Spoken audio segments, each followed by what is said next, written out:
नमस्कार everyone, once again welcome you all to our CSNET Adda 24/7 YouTube channel and myself Souvik sir, आपके chemical science के educator. एक बहुत ही important मुद्दे पे बात करने आ गया मैं।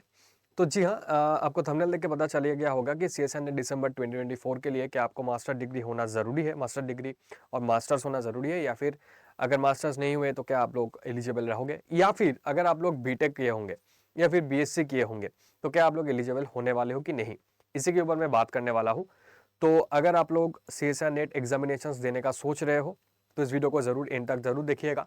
जितने भी सारे स्टूडेंट्स हैं, if you are from BTech background या फिर if you are from BSc background as well, and जो एमएससी वाले हैं उनके लिए तो ऑब्वियसली ये बहुत ज्यादा इंपॉर्टेंट हो ही जाएगा। तो आपको थंबनेल पे देख रहा होगा कि एमएससी वाले जरूर देखिएगा। जी हाँ, एमएससी वाले ही सिर्फ नहीं, बाकी सब लोग के लिए मैं कहूंगा कि सब लोग ही जरूर देखिएगा। तो पहली बात ये, अगर मैं एलिजिबिलिटी क्राइटेरिया की बात करूं, अभी हाल ही में एग्जामिनेशंस का नोटिफिकेशंस आ चुके हैं और एग्जामिनेशंस का नोटिफिकेशंस के साथ साथ एलिजिबिलिटी क्राइटेरिया क्या रहने वाला है वो भी बताया गया है, मेंशन्ड है। अब उसमें अगर आप एलिजिबिलिटी क्राइटेरिया को थोड़ा सा देखोगे ब्रोश्योर में, तो वहां पे काफी सारी चीजें गिवन है।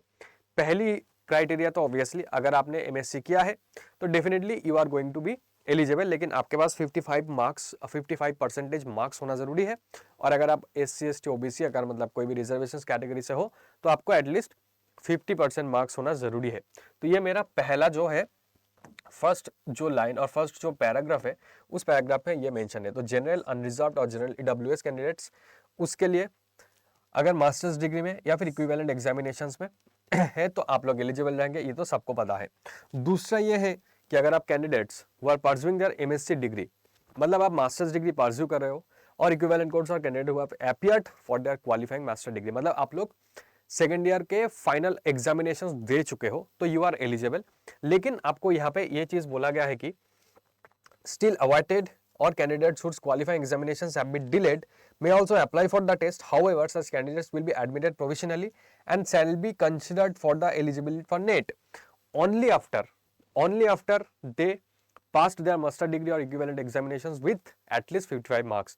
मतलब अगर आप नेट एग्जामिनेशंस क्रैक कर जाते हो, उसके बाद अगर आप एडमिशंस लेना चाहते हो तो तभी आपको एलिजिबल माना जाएगा, अगर आपके पास 55% से ज्यादा मार्क्स है तो तभी, या फिर 50% marks in case of OBC, SC ST, PWD and third gender.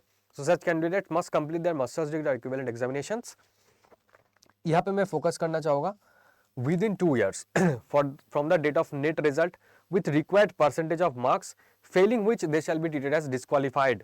Similarly, और एक जो थर्ड कैटेगरी के स्टूडेंट्स, थर्ड कैटेगरी के जो रिजल्ट्स अभी निकाला गया है पिछले एग्जामिनेशन से, that is admissions for PhD only. अगर आप एडमिशंस फॉर पीएचडी ओनली के लिए एलिजिबल होते हो और आपको एक ही साल, मतलब वो वैलिड कब तक रहेगा, अगर आपका जो एग्जामिनेशन आपने कंप्लीट किया है अगर वो एक साल के अंदर होते हैं तभी, मतलब those candidates who qualify for admission to PhD only, मतलब जो थर्ड कैटेगरी हो जाएगा, must complete their masters degree और equivalent examinations within 1 year. ठीक है, तो ये थोड़ा सा आपको ध्यान रखना पड़ेगा। एक तो 2 ईयर, एक हो जाएगा 1 year from the date of NET results with required percentage of marks and failing which they shall be treated as disqualified, जो मैंने बताया। थर्ड वाला उतना ज्यादा इंपॉर्टेंट नहीं है, like it is for the third gender category are eligible to draw the same relaxation in fee, age and eligibility criteria for NET as are available to the SC ST PWD categories. मतलब SC ST PWD के लिए जो relaxation है वही relaxation उनको मिलने वाला है। ठीक है, उसके बाद अगर हम लोग बात करें तो ये आपको दिखाई दे रहा है, अब अगर पीएचडी डिग्री होल्डर हो, ठीक है, आप मतलब सिर्फ और सिर्फ एमएससी नहीं, अगर आपने पीएचडी भी कर चुके हो और आपको लगता है कि आप सीएसआर नेट एग्जामिनेशंस दोगे due to the assistant professorship जो एग्जामिनेशन, मतलब जिसके लिए आप एलिजिबल होते हो अगर आप पीएचडी देते हो तो, sorry, so PhD degree holders whose master level examinations have been completed by 19th of September 1991 ठीक है, irrespective of date of declaration of results shall be eligible for relaxation of 5% in aggregate marks, that is 55 से जगह पे आपको 50% marks होना चाहिए था। ठीक है, तो जिसका मतलब मास्टर डिग्री में अगर आपके पास 50% था, उसके बाद आपने पीएचडी कंप्लीट किया तो यू आर एलिजिबल। बट वही है कि डेट को याद रखना पड़ेगा। Candidates are neither required to send any certificates, तो यहाँ पे सर्टिफिकेट्स, डॉक्यूमेंट्स, ये सब कुछ अभी सपोर्ट में भेजने की जरूरत नहीं है। ठीक है, eligibility not print out of the application form और confirmation to NTA, however in their own interest must ensure themselves about the eligibility for the test. जब एग्जामिनेशन होगा, जब पीएचडी के लिए आपका एडमिशन आप लेने जाओगे, उस टाइम पे ये सब चीजें देखा जाएगा, ठीक है। अगर उसमें कुछ भी एम्बिग्विटीज मिलते हैं, कुछ भी इनएलिजिबिलिटी डिटेक्टेड होता है, तो आपको at any stage candidature will be cancelled and they shall B liable for the legal actions. So NTA does not verify the information provided by the candidates during online registration. ये बात है। Post graduate diploma awarded by, अब कुछ foreign degree holder भी हो सकता है कि आपने मास्टर्स बाहर से किया है और आप पीएचडी देना चाहते हो इंडिया में, तो तब भी आप इसके लिए एलिजिबल रहोगे। लेकिन वही है कि आपका जो डिग्री है वो इक्विवेलेंट होना चाहिए, equivalence of the diploma degree certificate with masters degree of the recognised universities from association of Indian universities. तो इस साइट पे जाके आप एक बार वो चीज चेक कर सकते हो, ठीक है। एंड लास्टली सबसे ज्यादा इंपॉर्टेंट पार्ट यहाँ पे गिवन है, दैट इज अगर आप देखोगे जिन्होंने भी 4 साल का बीटेक कंप्लीट कर चुके हो, मतलब 4 साल का बैचलर डिग्री कंप्लीट कर चुके हो, तो यहाँ पे मैं बताना चाहूंगा if you are BTech holder और अगर आपने बीएससी प्लस बीएड जो इंटीग्रेटेड कोर्स है इसको अगर आपने क्वालिफाई किया है, मतलब आपका हो चुका है, तो यू आर एलिजिबल। कहीं पे यहाँ पे ये चीज मेंशन नहीं है कि आपने बीएससी प्लस बीएड किया है और आप एलिजिबल नहीं हो। तो अगर आपके पास वो 4 साल का बैचलर्स डिग्री है, then you are eligible. So candidate having passed a 4 year और 8 semester bachelors degree programme should have a minimum of 75% marks. ये आपके लिए होना चाहिए 75% मार्क्स इन एग्रीगेट और its equivalent grade on a point scale wherever the grading system is followed. Relaxation मिलने वाला है 5% फॉर एससी एसटी ओबीसी, मतलब जो भी कैटेगरी वाले स्टूडेंट्स हैं उनके लिए। एंड यहाँ पे आप देख पा रहे हो कि other categories of candidates for the decision of the commission from time to time, ये रेगुलेशंस आप जाके बाद में देख सकते हो। The candidates qualifying in the NET based on a 4 year undergraduate degree will be eligible for the award of junior research fellowship, मतलब JRF आपको दिया जाएगा।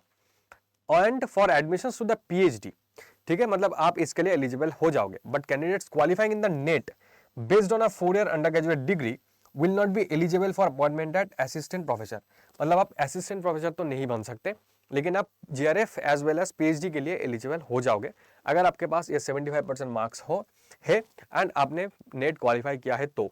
And who pursuing their 4 year और 8 semester bachelors degree programme and are in the last semester only, मतलब अगर आप 8 semester की बात करो तो आप अगर कंप्लीट नहीं हुआ है लेकिन आप 8 सेमेस्टर देने वाले हो, तब भी आप अप्लाई कर सकते हो। However such candidates will be admitted provisionally and shall be considered eligible for the award of JRF for admission to PhD only after fulfilling the requirements content in the university government commission और UGC.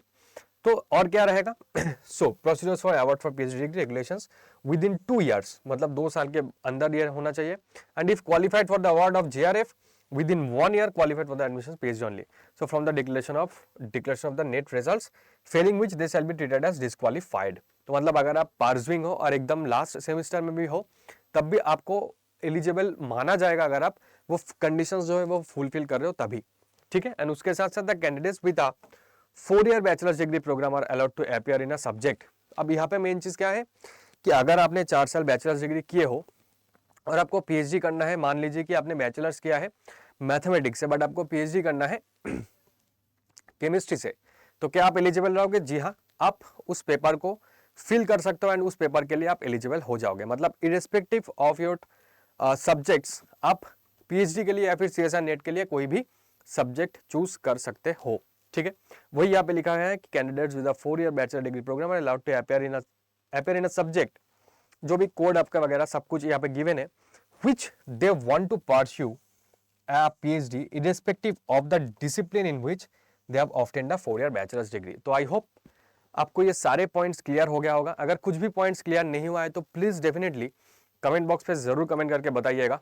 तो इसी के साथ साथ मुझे लगता है कि इसमें बस यही बताना था, आपने मास्टर्स किया है एलिजिबल, मास्टर्स नहीं किया है परस्यू कर रहे हो एलिजिबल, लेकिन आपको 2 साल के अंदर वो मास्टर्स कंप्लीट करना पड़ेगा। आपने बीएससी बीटेक किया है एलिजिबल, बीटेक आप परस्यूइंग हो लास्ट सेमेस्टर में हो आप एलिजिबल रहोगे, लेकिन वो कंडीशन फुलफिल करना पड़ेगा कि 75% मार्क्स या फिर 70% मार्क्स आपने आपको मिलेगा, मतलब आप लेकर आ रहे हो तभी, ठीक है। एज वेल एज अगर आप बीएससी बीएड वाला जो इंटीग्रेटेड कोर्स होते हैं उसमें भी या फिर बीएससी बीएड वाला 4 साल अगर आपने किया है तभी आप एलिजिबल हो सकते हो, क्योंकि यहाँ पे ऐसा कुछ मेंशन नहीं है कि आप नहीं एलिजिबल रहोगे। तो I hope you found this video helpful. तो ऐसे वीडियोस के लिए चैनल को सब्सक्राइब जरूर करिएगा। तो मिलते हैं नेक्स्ट वीडियो में, till then take care and bye bye, thank you.